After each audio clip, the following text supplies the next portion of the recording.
আমি হোয়াইট বলো ছক্কা ছাড়া মারি না, আমি নো বল আর হোয়াইট বল যে করি না।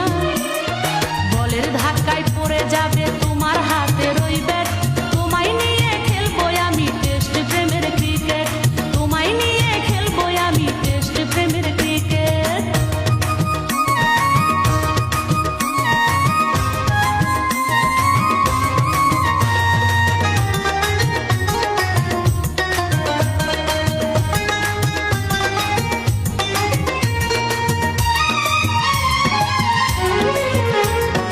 এই জীবনে দেখছি কত বোলিং অ্যাকশন, ফাঁকে ফাঁকে তুলছি আমি তাও 100 রান।